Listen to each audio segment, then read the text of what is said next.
Do you benefit or suffer from immigration? Immigration is a hot political issue today, but what is its economic impact? Does it lower wages, or does it help people already living in the country? Paul Samuelson, a Nobel-winning economist, said that more immigration means more workers and lower wages. Between 1950 and 1965, when the U.S. limited immigration, real wages grew quickly. Samuelson said this mostly helped wealthy business owners who could hire cheaper workers. But low-income native workers faced more job competition and lower wages. Milton Friedman, a famous libertarian, supported open borders but warned about welfare states. He worried that generous welfare might attract endless immigration. His surprising solution? Illegal immigration might help the economy without increasing welfare costs.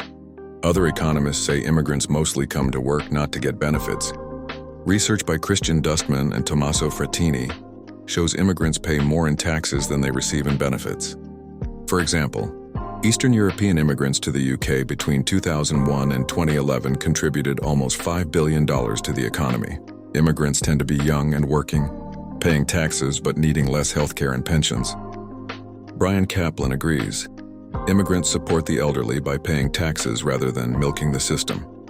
This is important as many Western countries have aging populations. Japan has strict immigration laws but faces falling birth rates and very high national debt. Immigration could help solve these problems.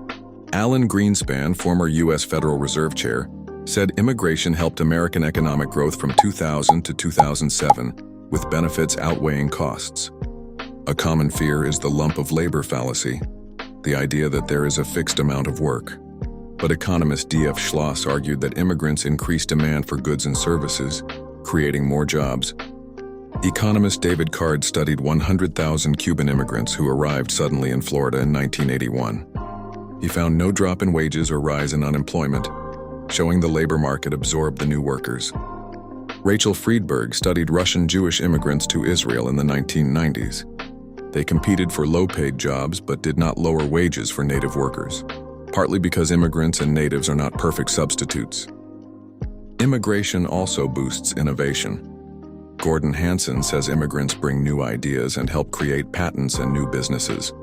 Cities like London and New York thrive by attracting migrant labor and becoming hubs of creativity.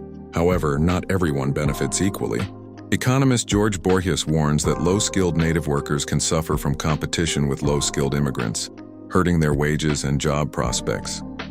Immigration also affects housing and living costs.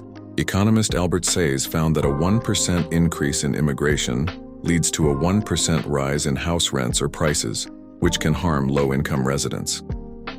In summary, if you are low-skilled, immigration may hurt your job and wages. But the economy as a whole often benefits with more jobs, innovation, and higher GDP. Immigration helps support aging populations and government budgets. The impact depends on location, skills, and local housing availability.